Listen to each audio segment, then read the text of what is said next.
I'm Rick from Cartridge Classic Cars. On this video, we're going to close out our 3-part Bodywork 101 series. We got our 71 Barracuda. As you can see, it's in epoxy and it's not on the rotisserie anymore and it's not painted. I'll go over that in a little bit and why the car's sitting how it is. But what we're going to do in this first part, we're going to recap on everything to get to this point.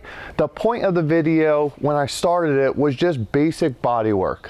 I didn't think the video would take off as much as it did. That was actually so far my #1 video, as we're mostly a metal shop here. We do some bodywork and some paint, but yeah, that video really took off.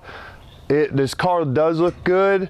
I'm gonna go over the steps again just to recap that nothing's set in stone. It's not like you have to do this process to the T. You have to do this, you have to do this, and you have to do this. Each car we do too is slightly different depending on what the owner wants as far as body work, the quality of the car, and then what's wrong with the car. You know, some cars might have more damage and need more work on the fenders like this one. Other cars, you know, so you're gonna adjust the process according to the vehicle. So to start out this car, what we did and what I do on any car that we start the bodywork phase on is, one, we're going to get the metal work done.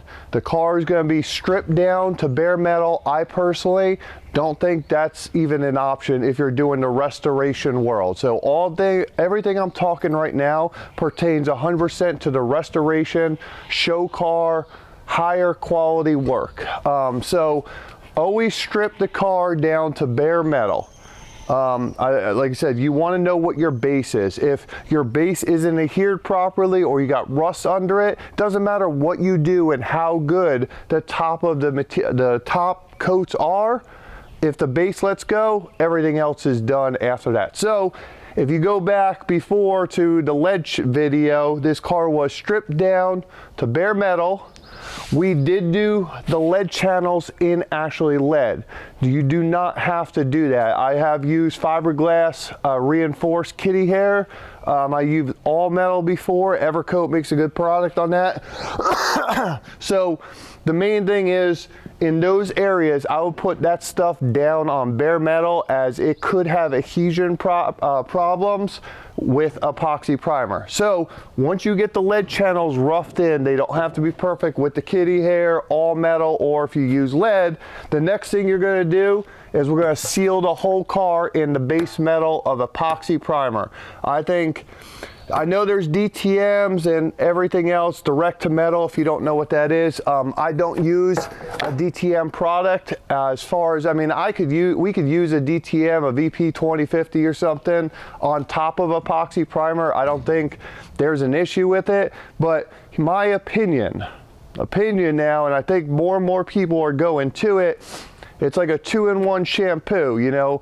Shampoo works good and conditioner works good. The 2-in-1 together, I don't think works as good. Epoxy has a job.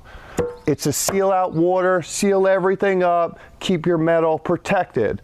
That's its job. We're gonna put that down first, and then our high build on top, that's what we'll put on second, and then that's gonna do its job. So the idea of combining the two, I just don't think you're getting as a superior product. The downside to using epoxy separate from a high build polyester primer on top of whatever, is it's more costly. So if we could get the cost out of it, and honestly, in this restoration world, we're not worried about cost. I mean, we're not trying to throw money away, but we'd rather take quality over the cost. So to me, the epoxy is the first step on anything bare metal.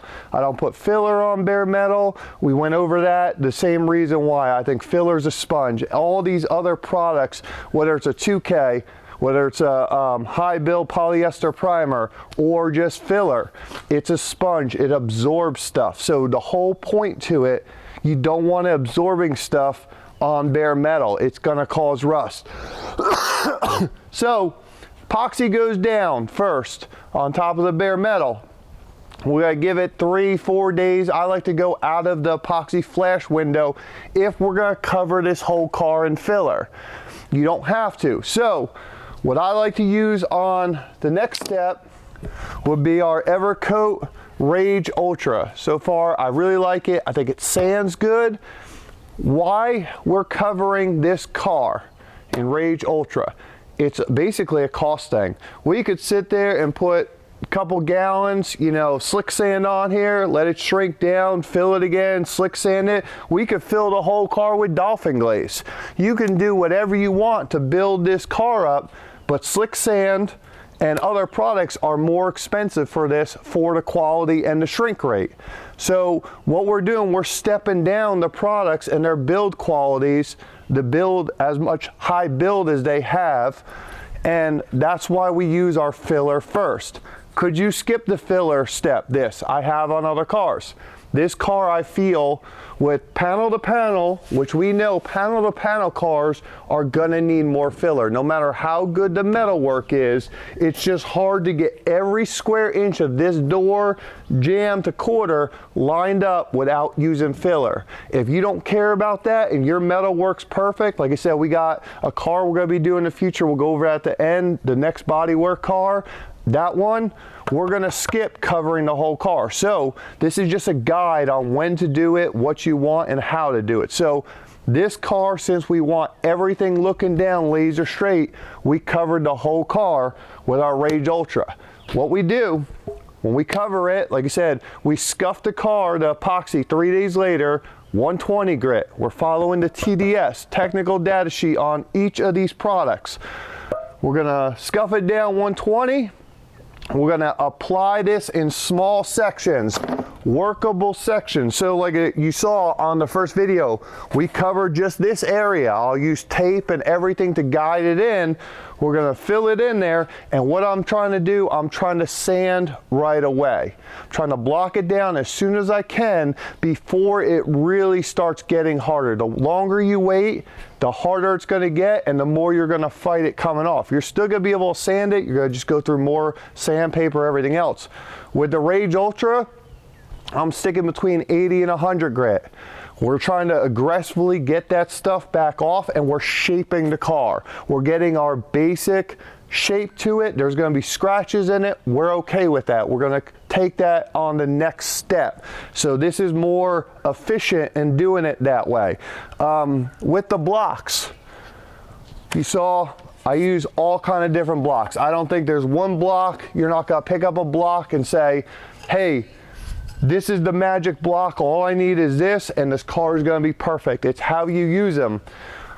What I'll do when I put the Rage on, I don't think I went over another tidbit, is if you put a little too much on, we went over with the razor blade, another, I guess, trick you can use is a hacksaw blade. Take a hacksaw blade and you could use it like the cheese grater back in the day, where you could just get your initial coats, cut it down a little bit, save on your sandpaper. Change your sandpaper regularly, let the sandpaper do the work. You don't want to be digging in these blocks and pushing. You want it to ride on the top and cut the body line flat. To go over a recap, you want a block that with a couple fingers holds the shape of the car. So like that would be a good block for the roof. Now this wouldn't be a good block right there. You could see it doesn't hold the shape. So this is not the only block for this car. Honestly, this stiff block, I don't think we can use this anywhere on the car. It doesn't work. It goes everywhere. It's gonna dig out the center. So something like this, probably not used. A lot of people, the door block, same thing. It's a little better for an area like that. You could get a little bit more flex out of it. So it just, you want to match your block to whatever shape. That's the point of it. So you don't need the flattest, straightest, hardest block. As long as it goes the whole curvature of the shape and you're not digging gouges into it, you're good to go. I try to use the hardest block on the car to hold the shape. Like for instance, we don't want to take a sponge and go right here and start sanding. We could gouge this area because we could be putting too much pressure. There's too much flex in this. But an area right here, this sponge would be a lot better. So that's the idea on the blocks. Like I said, all different shapes, sizes, we went over that. Also, guide coat. I see people on YouTube, I've seen videos where they close your eyes and feel it and yep, it's good to go. Or you know, you put a towel down and feel it, look at it and see it. guide coat. Don't be full of yourself and think that you have the magic eyes. A lot of this stuff, I mean, I'm not saying that guys' eyes aren't better than others, but if you're, you know, if you're doing this, especially if you're new to this, it's like coloring in the numbers. You put this down and you sand it off, and you keep sanding till you get rid of all the guide coat. It's not rocket science here. And then what you have to do, if you're reapplying filler, we need to come back in with sandpaper on your fingers. And remember, we got to go out there and get the guide coat off before we skim. We don't want the guide coat sandwiched in between the old filler, new filler, or any other product. So that's the first step on the Rage Ultra. After that, what I like to do, I like to come back with Dolphin Glaze if we're really close. So I'll use, obviously on this video, both of these hand in hand. This is a lot thicker than this Dolphin Glaze. So the Dolphin Glaze, it does lay flatter. So if you just have a couple pinholes or a couple spots, this costs a lot more, but really the work you're gonna save and the amount of material you'll probably waste in that, this is a good alternative. I also, on a very skim coat, if I want to just barely touch something up, I have been known to combine the two of these, the Dolphin Glaze and the Ultra. It makes a really kind of medium paste type of area. So that is completely doable. You can mix these fillers. The hardeners, the Dolphin Glaze will come with a different hardener than the Rage Ultra. It's all the same. Use it, it'll be fine. So follow the TDS. As far as mixing the filler, I know the scale and the technical term, the best way to do it. I'll tell you what, it was 90 something degrees in the shop the other day, and we were doing body work on the 69 Camaro, and we're mixing this a little bit thinner because you follow the TDS down to the science and you can't even get on the car before it dries. So I do adjust this a little bit to adjust the drying time on it. So just the tidbit, we haven't had issues with it falling off or anything. I mean, you got to put enough that it's going to harden, but mess with it. The temperature's going to have some play in it. As far as, I mean, realistically, if you're new to it and you have no clue, following the TDS with a scale and everything is probably the best way to do it, but not completely crucial. So once we get our roughed in bodywork, we have everything blocked out, and I showed you on the first video, there's bare metal spots usually because I like to cut my filler down knowing there's not a lot of filler on the car. Now, when I mean I cut it down and show a little bit of bare metal, the reason I do that in the first stage is if we keep filling and filling, we could have 3/8, quarter inch of filler on this thing if we just keep adding, because we don't know exactly how much we're taking off. If we start seeing a metal spot here, a metal spot here, and a metal spot here, obviously we know we've taken most of it off if the metal looked clean beforehand. So that's why I do it that way. If you have bare metal on that part of the first step on the bodywork phase after the Rage Ultra, again, we need to go with an epoxy primer. Omni's my choice, just sticking with the PPG line. So I seal the whole car up again with a gray epoxy primer. And I like gray because gray is just a generally good color. It's easy to work with. You could top coat it a lot. It's not that dark. I mean, like I said, it's all preference. I've used black before. We have black on the next one we're gonna do, and the black's nice because when you're sanding these white fillers and you come up with black, it's real obvious, you can see it. So that next step is I put another coat of epoxy primer. If you don't touch bare metal, you don't have to do it. After that, we're gonna use our Slicksand. It's a 2-to-1 high build polyester primer. So this right here is sprayable filler basically.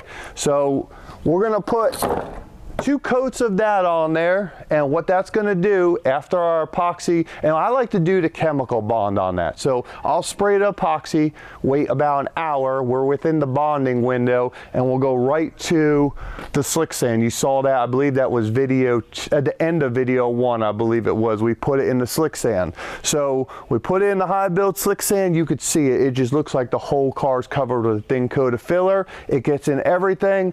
This I let shrink up for a couple weeks.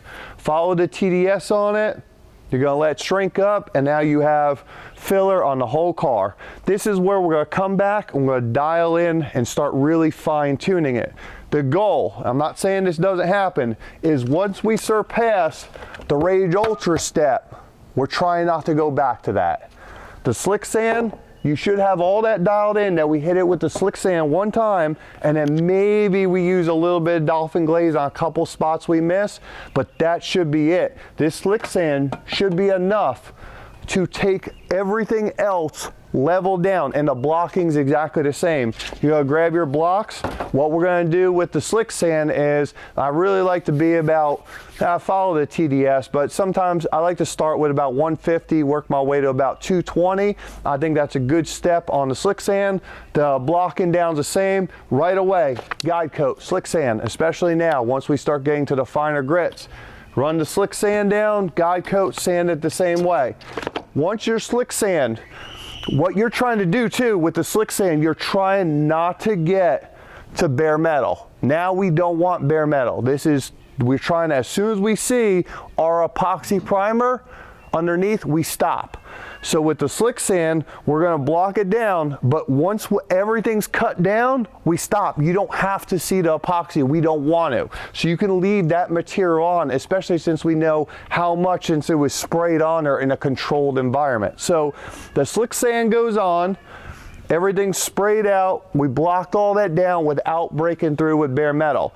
I'm not saying that if you have a panel that's still really bad, you could tape off that panel, come back through and re-Slicksand that panel and just blend it out, you know, like you would, and then you're going to just reblock that area. But you don't have to do the whole car. Once the Slicksand's done, again, hopefully there's no bare metal and we don't have to skip that. We could skip the epoxy step. We're trying not to put epoxy on after those steps. There's no reason to layer epoxy between everything. We're gonna go to a 2K primer. I'm using an Omni MP282. Saying that, I'm just sticking with the Omni. I mean, the Slicksand's obviously not in the PPG lineup, but the rest of this car is gonna be PPG. I don't think, PPG makes a, like, I don't know, I just haven't really found a better polyester primer besides the Slicksand. So besides that, I just try to stick in the PPG lineup, but this is a 2K. It's, you can mix it thinner or thicker. It's a high build primer too, nothing like the polyester, but what I like to do, I'll cover the whole car one more time. Slicksand's done, we cover the whole car, and then once that dries in about a week, I'm gonna hit that, the blocking's all the same. All the steps on the blocking are the same. We're gonna again take our guide coat and we're gonna block the 2K down starting with 220, and then I'll go to 320. I actually started the video, you saw on the end of the second video, we did spray the 2K on this car, if you go back and watch it. I started filming this entire video on blocking this car down with the 220 on the 2K. We guide coded it, I was filming it, I was, you know, probably a quarter way through making this video different than I was now, the actual steps to following the other, and I just lost motivation. Again, we'll go over that in a little bit on this car. So what I did, I did turn the camera off. A car sat for about 4 to 6 months. Turned the camera off and I just came out here and I just started blocking. So what happened with this car then, we're cut down from 220 and I left it in 220. Saying that, I would follow up if I was gonna paint the car in 320 right away. And again, if we break out, we add 2K to that section and then block out with 320. Once I'm happy with 320, what I would do with this car, if we're going right to paint, would be I would blow the car all apart. I would seal everything else up in 2K. Since this is a Mopar, a lot of interior, engine bay, everything's body color. So we would spray that 2K on everywhere else scuffed up. I would put the epoxy down first just because, you know, while we're scuffing it up, we might hit bare metal. So I would shoot a coat of epoxy on everything, wait an hour, 2K everything chassis wise on this car. I will go ahead, and this is what we are going to do. I will say all this stuff will be done on the car, but it's going to be pushed down the road. And I'm just trying to be open and honest with everyone since I get the most requests for this video right now. But I would do, so all this will be shown. It's going to be at a later date. So I'm going to just tell you what we're going to do. 2K on everything. The car will be blown apart, and then we'll Scotch-Brite, red Scotch-Brite, all the areas, or 320. Everything's 400, Scotch-Brite, all the areas. Get all the chassis, excuse me, the engine bay, everything smooth. We're going to do that, and we're going to use, again, if we have to use guide coat, we probably will, just to make sure when we're sanding we get everything off. Once that's done, we're at 320, 400. We're going to go ahead and spray our sealer, our base coat, and our clear coat on everything but external car. So external body, everything in white here, you would not be painted. We're going to paint the inner fenders, the engine bay, the interior, everything, the color that this car's going to be. Then we're going to let it dry. We're then going to assemble the car, and we'll do our undercoat too at that point if we're going to do it in certain areas. I would personally then assemble the car back to the level you see it. It would be in 320 blocked out on exterior panels, and I would wet sand 600. Just verifying everything one more time, nothing got damaged while the car was apart. We're going to realign all our panels, and then I would go ahead and spray our sealer, our base coat, and our clear coat one time on not one time, but that would be the final after the 600 wet, spray the car all together. We would obviously probably tape the door jambs. Another thing that you can do is, and thinking about it, might end up doing this car this way. After the base coat, take the doors and the hood off the car in the booth, and we can get the jambs with no tape on, just the clear. So we're painting the car together so it looks the same color. We pull it apart, and then when we clear it, there's no tape lines. If not, we could sand out the tape lines. Again, there's many ways of doing it, many ways of tackling this car, and just getting the process that you want.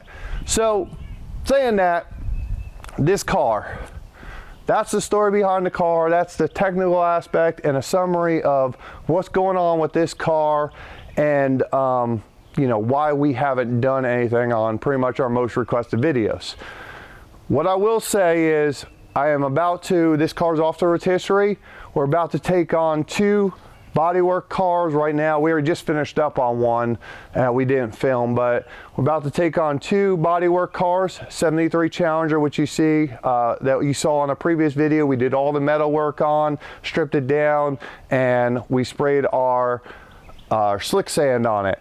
We're about to take on another Challenger that we're building, a full build bodywork video. What I'm going to do, now that you know the basics, and this video series covered the basics behind everything, those cars, we're going to just time lapse, kind of sanding, do a quick one over on the process, and I'll voice over everything that I just said what we're doing, and we're going to take those cars into paint.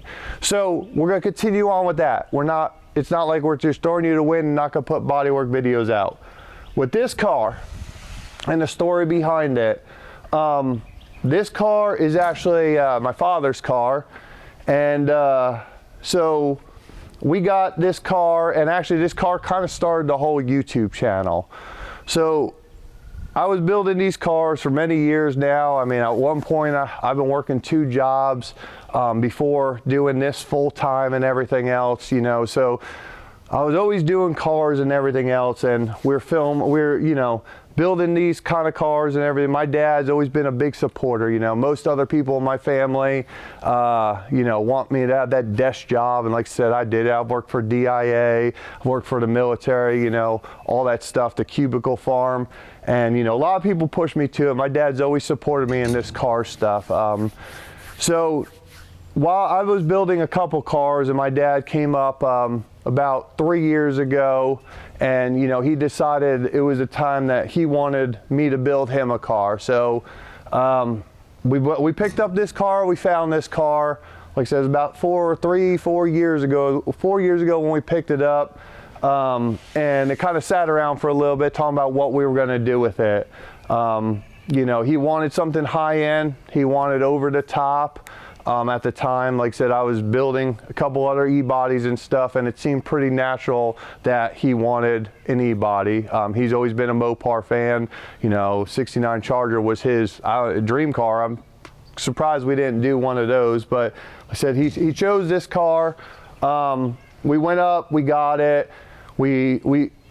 You know, we were talking about for a while, and if you notice, this car is the first car that's ever been on the YouTube channel. Like I said, I was building cars then, and I never wanted to put my stuff on the internet. I put it under small clips or something on my personal pages for friends to see, and mostly just share my pictures out to them, and did a lot of local stuff. It's hard if you've never put your stuff on the internet. It doesn't matter how good you are. I mean, people tear it apart. I mean, even now we get the comments. I mean, I get comments that, man, you ruined the car, it's too perfect. It looks like, you know, I could tell it's been done. You can't please everyone on the internet. So I was very hesitant to put stuff initially on the internet. I mean, I got pretty thick skin. I've been racing for years and years. So same thing with that. You know, you go out there and race and everyone hates you the next day. So saying that, we got this car, and my dad, he was an 18-wheeler mechanic. So this is not his world. He doesn't know body work, and he was stubborn. It was hard to explain to him on what, you know, how this process is. You know, even when we got the car, he's like, well, it doesn't look that bad. Man, we'll be ready for paint in 3-4 months. So I kept explaining to him, no, we can't do this. You know, there's a process to it. We're going to do it right, how you want it. And I decided at the time that, since, you know, obviously I wasn't going to piss the owner off, I mean, that I'll put this car on, make a YouTube channel, put the car out there, and it'll be for him to see. When the car's done, he go to car shows, he can show guys the videos, and just kind of, this is what my son did, and you know, this was going to be our thing. So I started YouTube on this car for him to see the videos, his car progress. He's not really local to me, so he's close enough that he could drive up, but he could see it, he could monitor it, he could watch it. So it worked out really well. And then the videos started taking off. Thanks for everyone out there for, you know, really supporting the channel. I think my dad watched the first video like 10 times more than anyone else. We had like 20 views, but it got from just building the car to kind of doing the tutorial as people were asking how I did this and how I did this. So that's kind of how the YouTube channel has evolved, that it was really just to show my dad initially his car build and where we were going, and then just kind of took off from there, from the positive feedback that we had. So saying that, the car was never a rush job. Like I said, we enjoyed the building. I've really never been closer to my dad past few years, talking about this car on a weekly basis, where we're going to go, you know, part hunting, building them together and everything is half the battle. It's really good times. Saying that, my dad passed away this last year, the end of last year, from cancer. So that was around the second video on the Bodywork video. I was just finishing up on that. So he passed away on cancer, and the car just sat. I lost motivation to work on it and everything else, and like I said, that's the story behind why we haven't worked on it and everything, and why it sits right now how it does. So saying that, what I ended up doing right now, I don't have the means to sell the car. It's not for sale, first of all, so please don't even ask. I could build you one that we find in better condition right now, make it look nicer than this one, then I could sell it for. But what I'm doing right now, I have most of the parts to finish it. I'm gonna build it to exactly how he wanted. He was very clear on everything he wanted. We have most of the parts for it, down to the detail, the colors, everything else. So I'm gonna follow his vision. I'm gonna do it that way. The car is obviously my car now, and there's no rush on it. I mean, there is no rush on it, so I got at a good point where it's sealed up in a white epoxy. The reason I put white epoxy on top of it is I don't want to get confused with the gray epoxy underneath. So when I do get to the back and tackle this, I'm probably gonna hit it with one more coat of 2K, just because it'll sit for a while and check it. And I want to make sure when I see white, I don't stop thinking that's the gray epoxy. So that's why there's white epoxy on the outside. And the car will go into storage for a few months. The reason also, I guess the glass half full approach on the big changes that have been happening lately is if you've been to my shop in the past 3 months, you'll know that we're expanding. We're building another shop, a bigger shop. It's like on the property, but it's completely separate from the garage we currently work in. So all of my, I guess, money, personal time, everything's been going towards that. So building a 71 Barracuda is kind of low on my priority as far as I know it's be there. I know I'll be able to finish it. The older my son gets and my family, the older we all get, we'll be able to work on it together. So the car will be safe. It's going to go into storage. And that's why you haven't seen much on this car and why I have all the cars, everything on the channel. This one's kind of just lingered the longest. It's not a normal build. I said a couple times on when we were doing it that this one was kind of the friends and family, and that's why it was the first one to do the body work and everything else. So we'll do a quick walk around on the car just to show you where it's at right now. Like I said, I think everything on the car, I really like putting in the white primer that you can really dial in the door gaps and really see how good for, this car does fit together. I mean, it's, if you've seen these Mopar factory gaps or anything, I mean, really most of these gaps on these cars, they don't look very good. This car, I mean, you could tell it's been restored and worked on heavily because the gaps are pretty dialed in. The body lines looking down the side, everything looking down the side of this car and everything is pretty flush between the hood, the trunk. Everything just sits very good. Most of the car's been aftermarket. The car was done for me, what it feels like forever ago, it really wasn't that long ago, but we built so many since then that the level, I guess we try to strive, like I said, to get better every time we build one. So I look at this one now that's not completely done and still see the flaws in it, but we're gonna let it go. As far as I know, if you keep kind of going back to it, it'll never be done. So you will see this car again on YouTube. It'll be on the channel again. It's gonna probably be after we're in the new shop and we're settled in the new shop and things are going really well. And then I could take it out and come back to this car and just make sure I build it the right way. I'm trying not to cut corners at this point. We're halfway there, I guess you would say. So we're gonna stick with it. Like I said, it's gonna be back on the channel. Just more reason to like, comment, subscribe to this channel if you want to see this car. I told you we do have 2 cars. We are going to keep doing the body work. I realize a lot of people want to see it. We're going to do the metal work that we normally do, and then we're going to follow it up with a bunch of body work videos in a sped up motion. Like I said, go back to the first 2 videos, learn the techniques, the tips, the tricks, the basics. We're going to skip over that in the other video and just keep referencing. We're going to just go through the process quickly. So hopefully, I know this video was long, is a lot of talking. It's probably my only video I've ever done that we actually got no work at all done on a car. We just sat in front of it and talking. Usually I'm not a fan of those videos, but I felt like the process had to be, done, like we would go over it one more time on how we did it. And I also wanted to give you the insights on the car. I really don't like putting any of my personal stuff out there. I'm not a personal person on the internet.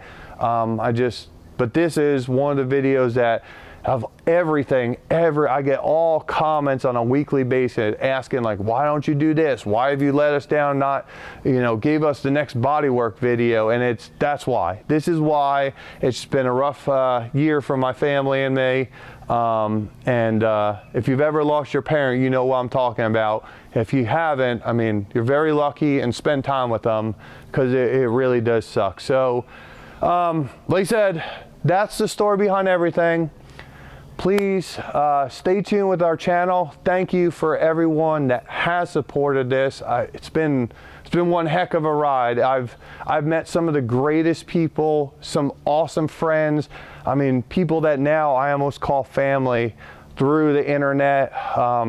You all know out there, if you text me all the time, thank you. You know, the ones that have gotten real close and I can call, ask for, we talk about cars. It's been a great opportunity, and I really do owe it all to my dad for pushing me on kind of, you know, with this car, and you know, kind of we talking about setting up the channel. It really did do a lot for me. So I'm Rick.